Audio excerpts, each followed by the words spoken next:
Radio Cultura 94.3. Una frecuencia donde el silencio se vuelve música y palabras. Son humanas situaciones. Radio Cultura 94.3.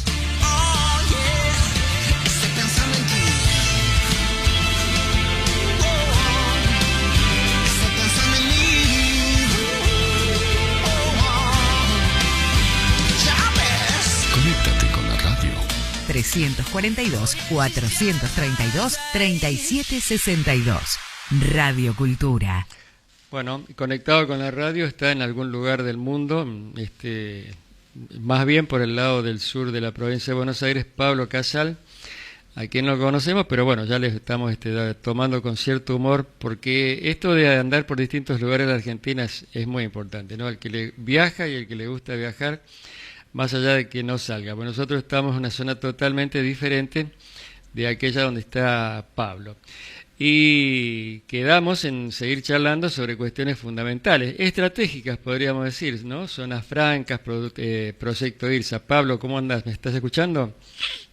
¿Qué tal? Buen día, Nicolás, ¿cómo te va? Sí, perfectamente. En la ciudad de Necochea. En la ciudad de Necochea, sudeste de la provincia de Buenos Aires, y costa atlántica argentina. Costa atlántica, claro, sí, un lugar hermoso realmente. Y bueno, la primera parte fue la introducción de que son técnicamente las zonas francas, que son un montón en la República Argentina, según lo estabas explicando, cosa que me parece que la mayoría desconoce.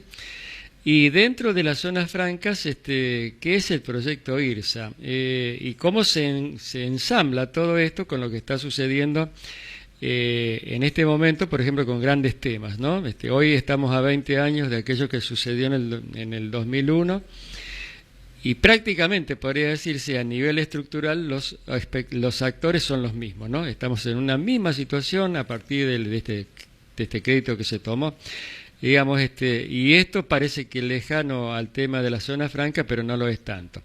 ¿Querés que empecemos explicando, le explicás vos, por supuesto, qué es el proyecto IRSA?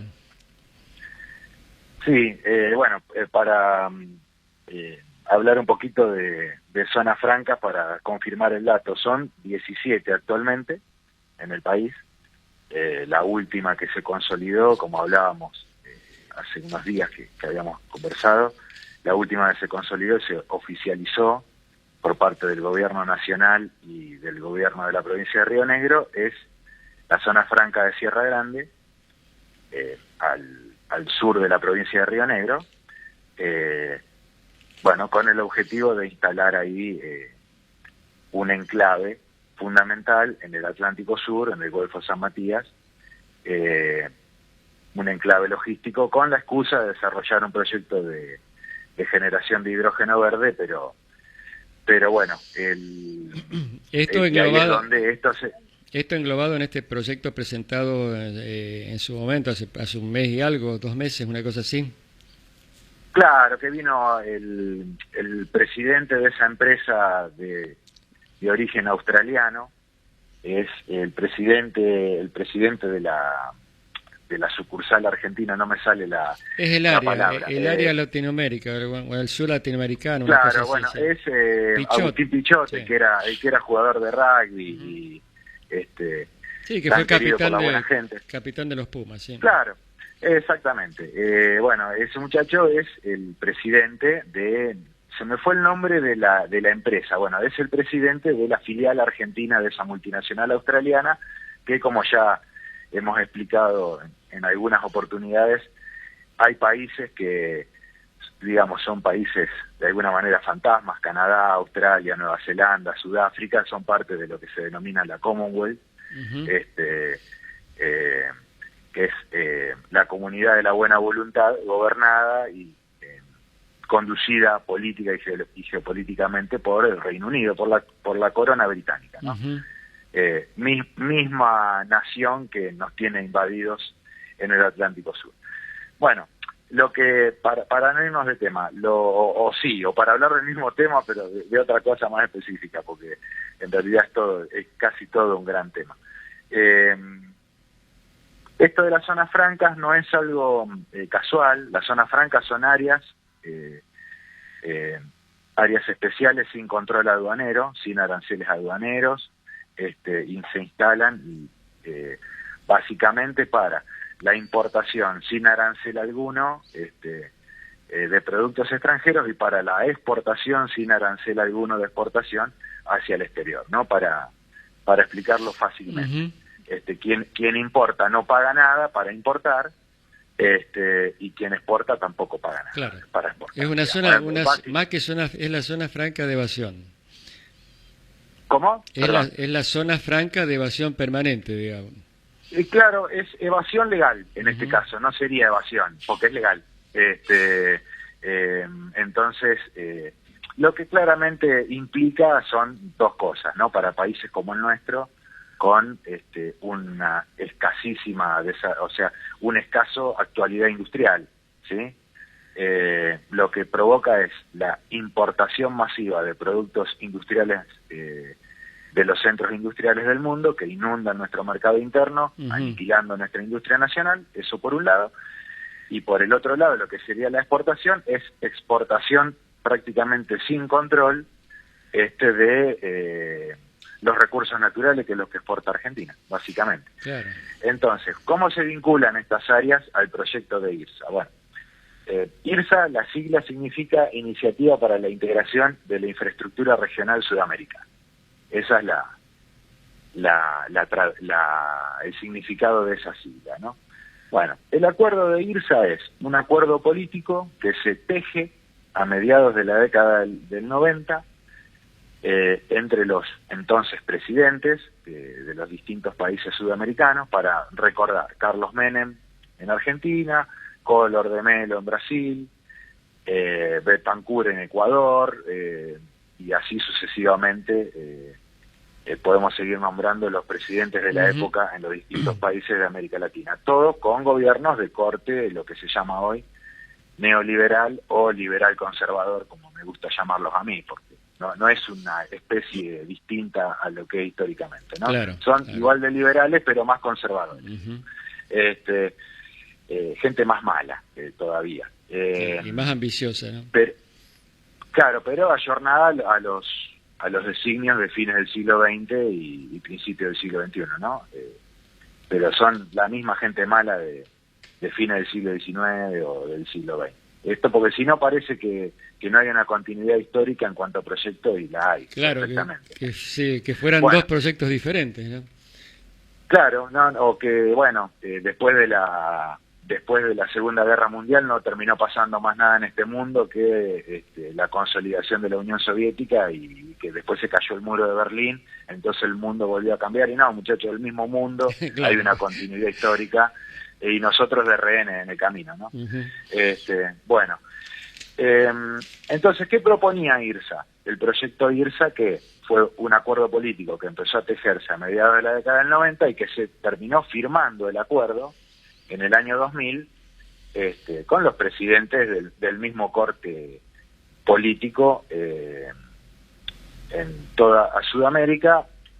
En representación de Argentina estaba Fernando de la Rúa, que era el presidente en ese momento. Y lo que básicamente consiste el IRSA es en integrar las vías de comunicación de todos los países de Sudamérica, integrarlas, ¿sí?, con el objetivo de que vinculen el Océano Atlántico con el Océano Pacífico y viceversa.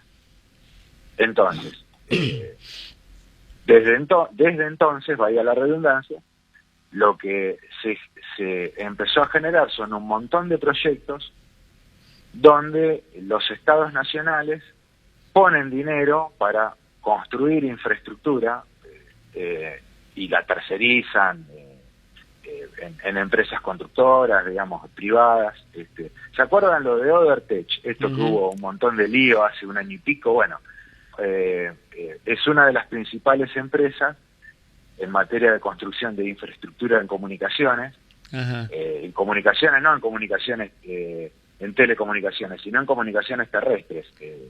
Puentes, rutas, sí, Odebrecht, digamos, férreas. Esta empresa que, bueno, sobornaba por todos lados, no hacía ningún tipo de... Claro, bueno, saltó, para decirlo criollamente, saltó la laucha de algo que era práctica común y que sigue siéndolo, no es que se terminó el fantasma con eso.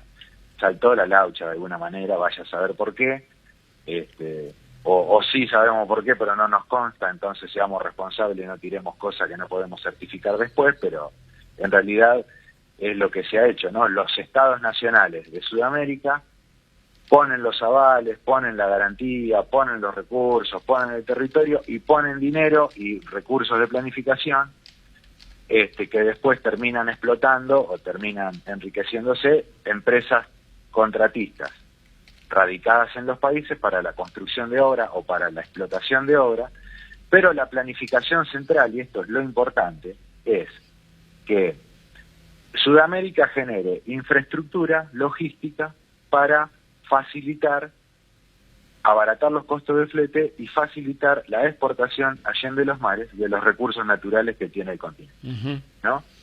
Entonces, por ejemplo, el otro día hubo un gran anuncio de parte del gobierno del Paraguay, para dar un ejemplo, sí. Y después nos metemos de lleno en lo de Chubut, que ahí tenemos otra punta. Hubo un gran anuncio del gobierno de Paraguay que había terminado su tramo de una ruta que une el puerto de San Pablo, de Santos, San Pablo, en Brasil, Océano Atlántico, con el puerto en el Pacífico de Antofagasta, en Chile, ¿no?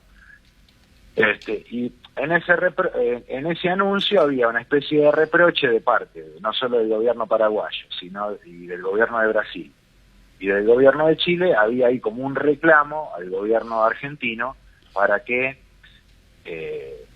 termine de arreglar las cuitas políticas con Urtubey, el gobernador de Salta, sí, para terminar el tramo de ruta del lado argentino que terminaría de unificar ese ramal carretero del corredor bioceánico. ¿Por qué? Porque es lo único que falta para terminar de consolidar, y se ve que lo único que falta es el tramo argentino que pasa por toda la provincia de Salta, digamos, ¿no? Atraviesa la provincia de Salta, comunica el límite que tiene la provincia de Salta con el Paraguay y el límite de la provincia de Salta con Chile. Bueno, ahí hubo un reproche. Entonces, ese reproche, ¿qué tiene que ver? Bueno, ahí hay. Ese corredor es el primero que se va a terminar consolidando en Sudamérica, junto con el corredor que une o que uniría la cuenca del Amazonas con la cuenca del Orinoco. El tema es que Venezuela, el gobierno venezolano, desde la asunción al poder del proyecto bolivariano, en su momento con Hugo Chávez y con la continuación actual, se resiste a hacer ese tipo de obra de infraestructura que la comunidad internacional presiona para que lo termine, ¿no? Que es ese corredor que une la cuenca del Amazonas con el Orinoco y que sale del Pacífico a través de Colombia. Bueno, eso está demorado y esperemos que siga demorado por el bien de Sudamérica. Y lo primero que se estaría consolidando es esto que mencionaba del Paraguay, y lo segundo es justamente en la zona del conflicto que está ocurriendo ahora con Chubut.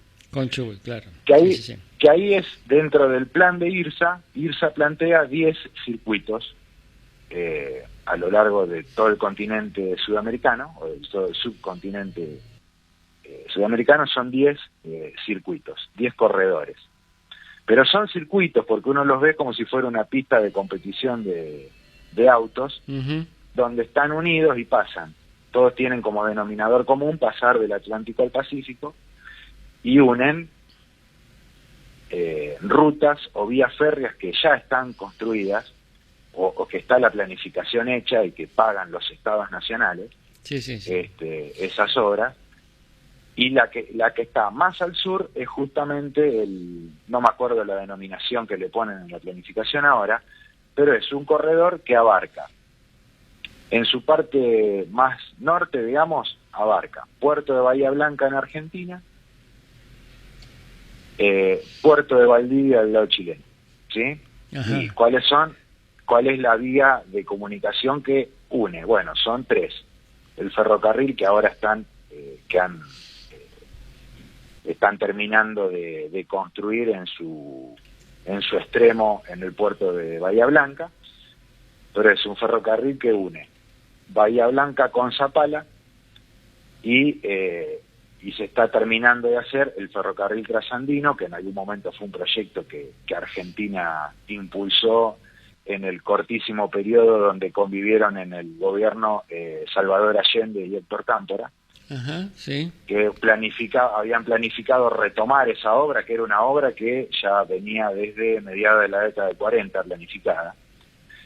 Bueno, se detuvieron las obras, ni siquiera la amistad y convivencia perfecta que casi que hubo entre las dos dictaduras militares pudieron retomar ese proyecto. Mira vos.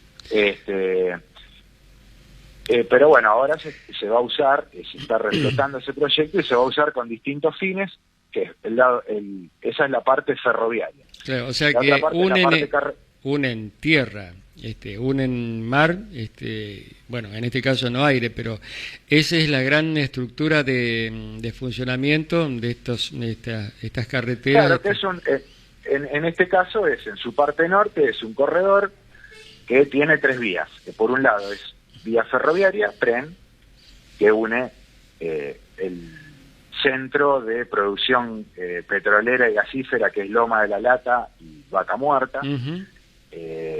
Al norte en lo que sería la Patagonia Norte o el sur de Cuyo, y lo que sería el norte de la quinta región chilena, digamos. Entonces unen el puerto de Bahía Blanca con el puerto de Valdivia, con este gran corredor que tiene una vía férrea, ferrocarril,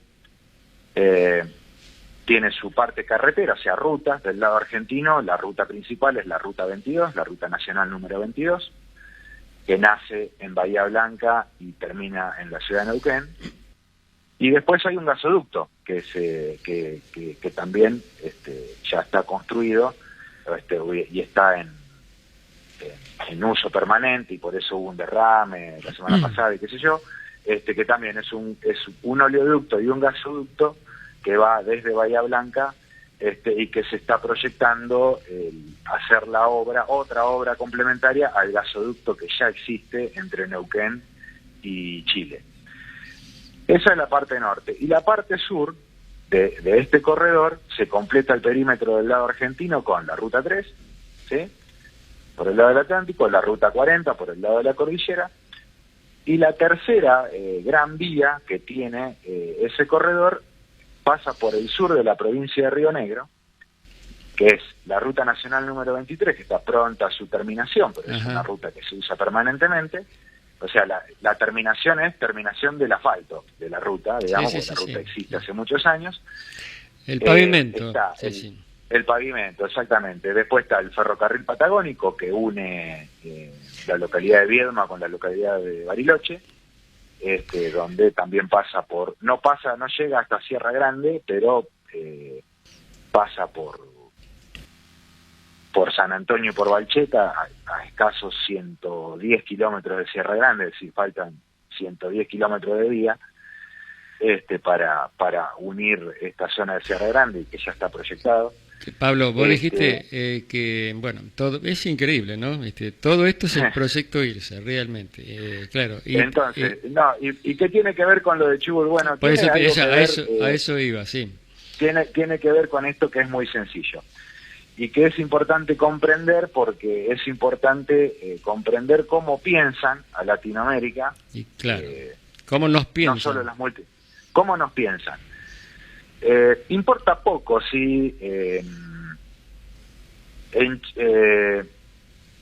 en Chile hay un gobierno de determinadas características y en Argentina hay un gobierno de distintas características o de la misma orientación política o no. Si son todos amigos, mejor, y si no, son distintas conversaciones que hay que mantener, pero lo que interesa a la multinacional es el recurso a extraer. Claro. Entonces, hoy hablábamos con una compañera a la mañana, ¿no?, de que hay habría, digamos, una iniciativa de parte de Boric, el presidente que resultó electo ayer, de limitar la actividad extractiva de los recursos mineros de Chile, ¿no? Bueno, pero hay toda una movida que se está haciendo desde el gobierno argentino, con la excusa de tener más dólares para pagarlo al Fondo Monetario Internacional, de incrementar la explotación minera a como sea, ¿no?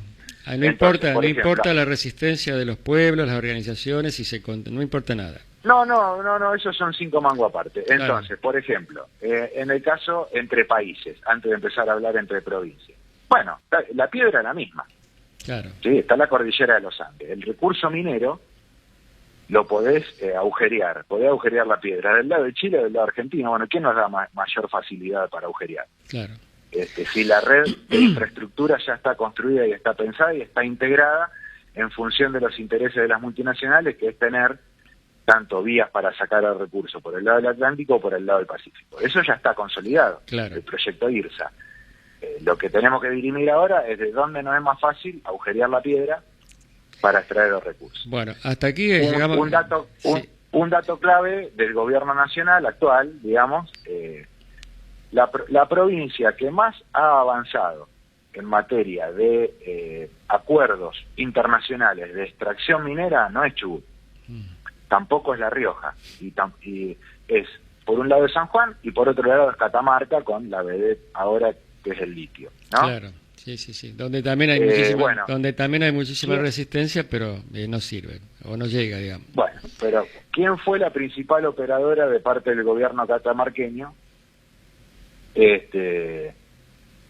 para que ese gran lobby internacional se consolide en la provincia de Catamarca y irradie influencia hacia Salta, hacia Jujuy, solamente con el tema del litio, ¿no? Después podemos hablar de otras explotaciones de otros mineros. Bueno, es una señora de apellido Ávila que hace 10 días atrás fue premiada y nombrada por el presidente de la Nación como secretaria de Minería de la Nación, ¿no? Es la señora que tiene en todo su hacer, y como funcionaria pública, tiene todos los vínculos con los mismos conglomerados multinacionales con los que hay conflicto en Chubut hoy. Claro. Tienen el mismo origen, son la misma empresa con el mismo origen. Siempre dicen, bueno, son empresas canadienses o empresas australianas. A eso iba, digo. Es la Commonwealth británica. Claro. Es lo mismo. Entonces, ya hay una voluntad, hay una orientación política de parte del gobierno argentino de poner estos funcionarios, que son los que tienen aceitados el vínculo con estas multinacionales de estos orígenes, para extender el proyecto de explotación minera a nivel nacional. Pablo, en el caso específico chubutense... Sí. No, te decía, digo, para ir cerrando este segundo capítulo, justamente estabas acentuando vos la cuestión, yo quiero, aunque sea un minuto, volver sobre el tema de cómo digamos en este caso, cómo forma parte del mismo proyecto que generan Australia, Canadá, bueno, todos estos países que forman parte justamente de esta comunidad. Y digamos, para tener una idea de cuáles son los intereses supraestructurales que existen, ¿no? Que no son solamente los que hacen lobby o los que nacen desde los lobbies de los funcionarios o los políticos o los generadores de opinión o lo que sea, que en la Argentina o en Chile o en Paraguay. Es decir, todo esto es una cosa muy, muy grosa realmente. Bueno, en el caso de la provincia de Chubut, lo que está planificado extraer es oro y plata, ¿no? Ahora, la meseta, que es una meseta, es un basamento geológico compartido casi en partes iguales, para explicarlo burdamente, entre la provincia de Río Negro y la provincia del Chubut. Lo que ahí hay de todo, hay mineral de hierro, hay lo que se denomina hoy las tierras raras, que son insumos fundamentales para toda la industria de las telecomunicaciones y los dispositivos, ¿no? Computadoras, el teléfono celular, eso es el consumo masivo, si se quiere, pero todo lo que implica la infraestructura de telecomunicaciones lleva ese tipo de metales y de minerales, ¿no? Que son las tierras raras, y también llevan oro y plata, independientemente de que el oro y plata son ancestralmente los metales para acumulación de riqueza, ¿no? Exactamente. Bueno, fantástico. Entonces, hay un interés netamente geopolítico de extraer ese recurso. ¿Cuál sería la alternativa argentina ante esto? Y que creo que ahí es lo importante para salir de la resignación, ¿no? Para salir de la resignación, que es o el conservadurismo del recurso natural, casi jardinería, digamos. Yo, con todo respeto a los colectivos y a las agrupaciones que hacen la lucha ambiental y la lucha ecologista. Es decir, bueno, sin tener una visión geopolítica y una planificación en términos del futuro de nuestros pueblos, es jardinería. Con todo respeto lo digo, es jardinería porque no es más que la protesta sobre algo que en algún momento hay que dar una respuesta política y una solución. Y por el otro lado está la resignación de decir, bueno, tenemos que dejar que nos saquen todo porque hay que, en este caso, los neoliberales dicen, bueno, hay que integrarse al mundo de esta forma y los progresistas, que supuestamente son los que nos gobiernan ahora a nivel nacional, dicen, bueno, es la única manera que tenemos de hacernos de dólares para poder cumplir con el fondo. Ahora, hay una tercera posición en esto, y que la concepción argentina e incluso sudamericana ante este tipo de conflictos, creemos nosotros que la correcta es esta. Argentina, para nombrar solamente Argentina, no es un país minero. Argentina no es un país minero. Argentina es un país que tiene recursos mineros para su propio abastecimiento. Para el abastecimiento de su propia industria. Pablo, espera, vamos a hacer una cosa. Sí. La primera, no, porque se me va el tiempo y tengo otra nota de escuchar. La primera charla, charla, fue la de ver, bueno, cuáles son las zonas francas. Ya avanzamos un poco en eso. Ahora, yo me imagino que más de uno debe estar espantado escuchando todo lo que estás contando sobre el tema IRSA. ¿Y por qué no dejamos cuál es la posibilidad de aunar estas dos posiciones, la del, por un lado, el rechazo a este tipo de proyectos y por otro lado la necesidad de poder decir, acordar de alguna manera posibilidades que sean más o menos simbióticas, por así decirlo, que supongo yo es la posición que vas a contar. Lo hacemos la semana que viene, si te parece. Sí, eso cuando gusten, ya saben que para mí es, además de un gusto, un honor de poder participar y de que nos llamen, así que con todo gusto. Dale. Pero bueno, para cerrar, sí, es dejar esto claro, ¿no? Ese proyecto de IRSA que traté de contar rápida y fácilmente, donde este conflicto que se está desatando en Chubut es parte de eso. La manera de contrarrestarlo no es quejándonos y tener una postura de resignación, sino que, bueno, tiene que hay una alternativa soberana y geopolítica para la Argentina, y es, bueno, primero empezar a tener esta concepción. Argentina no es un país minero, sino que es un país que tiene recursos minerales, todos los posibles, pero para su propio abastecimiento y su propio desarrollo de su propia industria. O en el caso del oro y la plata, si querés, para su propio atesoramiento, claro, y salir de la dinámica esta de la dolarización de la economía. Exactamente. Yo me imagino que estás hablando de las empresas estratégicas, pero por eso te digo, cortemos acá y bien, sigamos la semana que viene y hablamos pura y exclusivamente de ese tema, pues, conociendo ya los grandes temas. Con todo gusto. Pablo, ha sido un gusto y la semana que viene te llamo. Bueno, gracias. Bueno, el gusto es mío y quedo a la espera entonces. Dale, muchas gracias a la audiencia y bueno, que tengan una buena semana todos. Gracias. Y feliz Navidad. Igualmente para vos. Bueno, charlamos con Pablo Casals, especialista, entusiasmado, dinámico de todo lo que tenga que ver con el detalle, la historia, qué son las zonas francas, para qué sirven, cómo se insertan dentro de los proyectos que silenciosamente en este caso por parte de las grandes multinacionales, sobre todo,